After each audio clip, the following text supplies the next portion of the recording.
So, what the hell is an impulse response, and how can it make my recordings and my live sound better? Let's find out.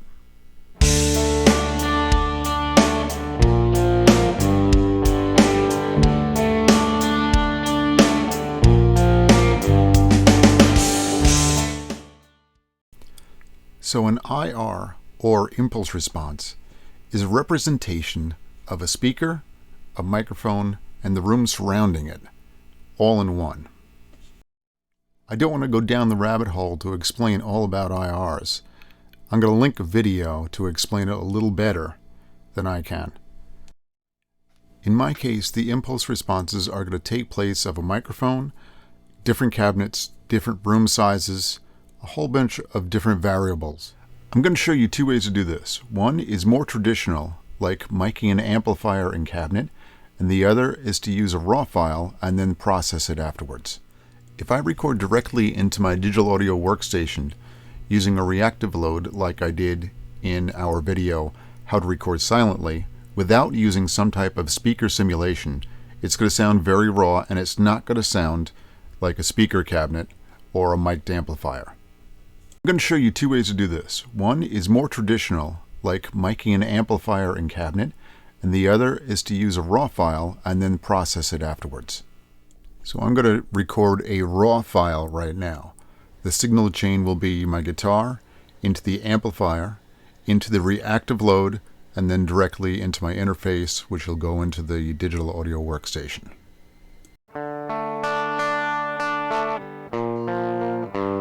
As you're listening to this, it doesn't sound too bad. Maybe just not any space in there. It's just a very flat signal, which is what it's supposed to be. As it starts to get heavier, you'll realize it is just a raw file. It doesn't sound anything like a microphone on top of a speaker cabinet or amplifier. So what we need to do is put the IR on it and make it sound a little more lifelike. Let's do that. My recording program is Reaper. I'm going to add in the effect to make it sound a little bit more like a real cabinet. Okay, so it's a VST, fairly simple to use. It's going to be a little different for whichever digital audio workstation you're using and whichever IR loader you're using. This one is the one from 2 Notes. So you can see I have a lot of different options here. I can narrow down my options considerably. I'm using ones that are just available to me right now. I can even change the way the interface looks if I feel like it. If I'm just using a preamp, I can add a power amp, which gives me options of which output 2s I have. I'm not going to use that since we used a full amplifier. I can change cabinets here. Let's go for a 112. Okay. Different microphones. I'll go for a 57. I can change the distance in here. I can change it off axis here, or I can just grab it and move it. Okay. I have an EQ section. I can engage up here, compressor, exciter, and different types of rooms. Let's go ahead and take a quick listen to see what this is going to sound like. So I'm going to roll the track, and we can take a look at the differences if we change the cabinets here. I'll start out with a simple cabinet.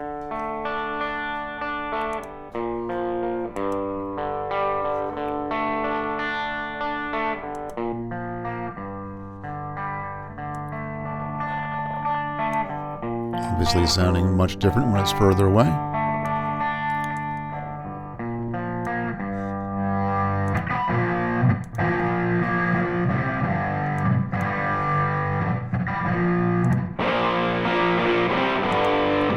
Let's change it to a little bit boomier sounding 4x12 cabinet.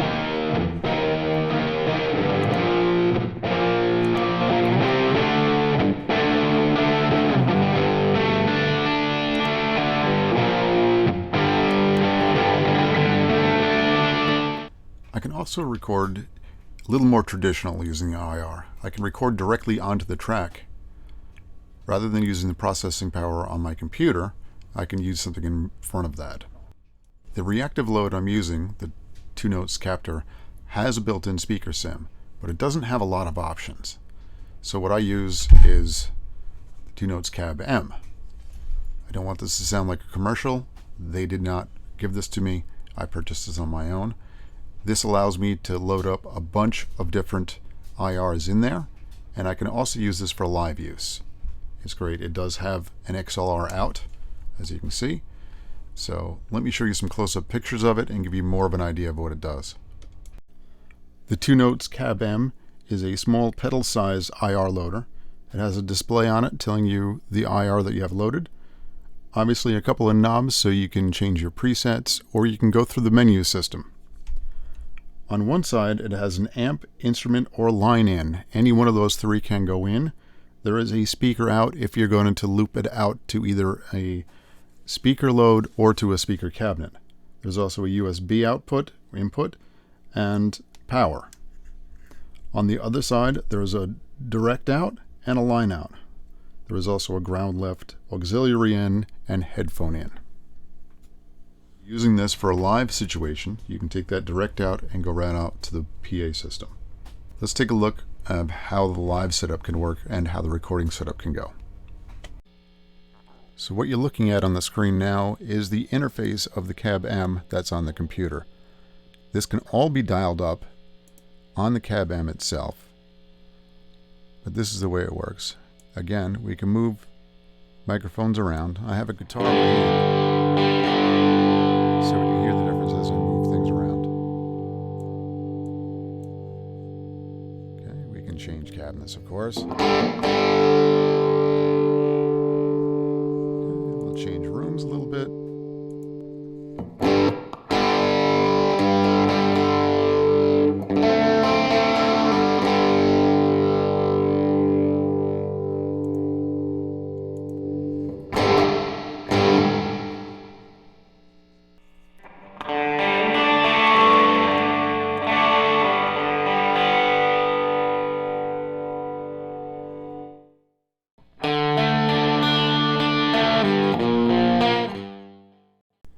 So I can also use impulse responses in a live situation. So what I like to do is I go from my amplifier out, the speaker out, into the C.A.B. M. From here I go loop right back to my speaker cabinet, and this I send right to the front of house, right, or to the PA. This way I get a consistent signal. I never worry about knocking a microphone out of the way. I never worry about a bad microphone. This way I get the sound that I want to send to the front of house each time. So IRs and IR loaders are not only about speaker cabinet and microphone simulation, they can also be used really well with an acoustic setup. You know, those piezo pickups that you have in your acoustics, they don't always sound that great coming out of the PA. I use my IR loader with an acoustic setup. And I'm actually not using acoustic, but I am using a piezo-equipped Nashville power telly, and it sounds great. But let's save that for another show.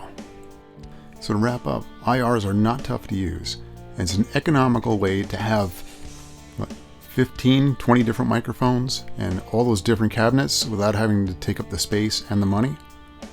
Give it a shot. What can you lose?